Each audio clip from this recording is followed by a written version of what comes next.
Let me give this to you, and you can say that. This is my good friend Nikki Kazam. I met on the lobby and she was curious about Toastmasters, so I invited her to come. I'm very pleased that she is here. That's great. Let's give her. We love new guests. We're going to move to the grammarian's role, and at this part of the meeting, the grammarian will introduce the word of the day. The idea is to try to incorporate this word into our speech sometime during the course of the meeting. Now, Aline said this about dreams. Aline. When I was a young child, I used to have a recurring nightmare that I was being chased and stung by bees. Luckily for me, I had great parents, so I would just burst into their bedroom, jump into bed with them, and they'd give me a hug, and I would feel safe. Aline, would you come up and give us the word of the day? Give her a hand.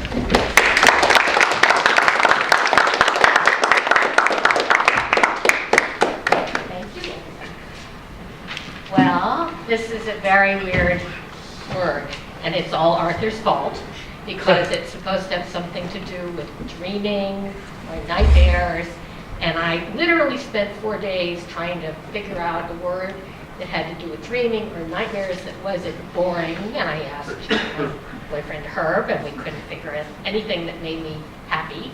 And so finally, I gave up and turned to Google this morning and typed in strange words that should be used more often.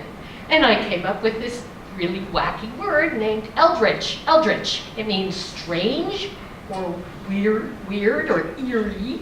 And I'm not sure how useful it will be in our speeches, but it is such a weird word that I thought it was kind of fun.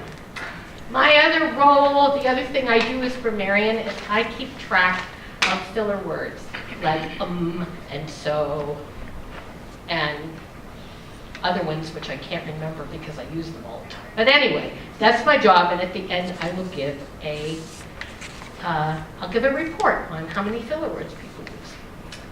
And that's the end. Thank you so much. Thank you, Aline. Now we're going to the part of the meeting where someone provides a thought or a joke. It might actually be both, but it can be either of the day. And so I'd like you to welcome Harvey Fisher. Give him a hand.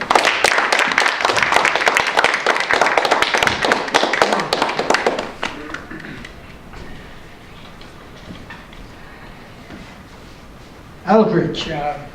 Actually, I had a friend named Eldritch, and he was weird. So. But how many of you remember the movie Raisin in the Sun? It was a play and a movie. It was great. And like any great piece of literature, it says something about the human condition. And all the characters in this play or movie by Lorraine Hansberry have a dream, and their dreams are frustrated. And the play examines what happens to people when their dreams are frustrated. And the title actually comes from a poem by Langston Hughes, Dream Deferred. What happens to a dream deferred? Does it dry up like a raisin in the sun, or fester like a sore and then run? Does it stink like rotten meat, or crust and sugar over like a syrupy sweet? Maybe it just sags like a heavy load, or does it explode? My daughter was a very competitive skater, and she had a dream of going to the Olympics, and she had the talent, dedication, and determination. And I was actually relieved when she got to high school and she started to lose interest in skating. And I say relieved because I could see what happened to some of the other kids that were in her skating club. Many of them had parents that had great expectations for them.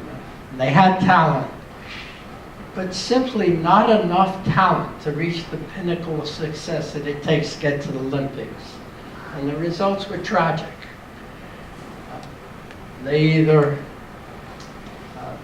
had depression, one attempted suicide, others just landed up settling for being an ice skater in some kind of ice show like Disney World on Ice.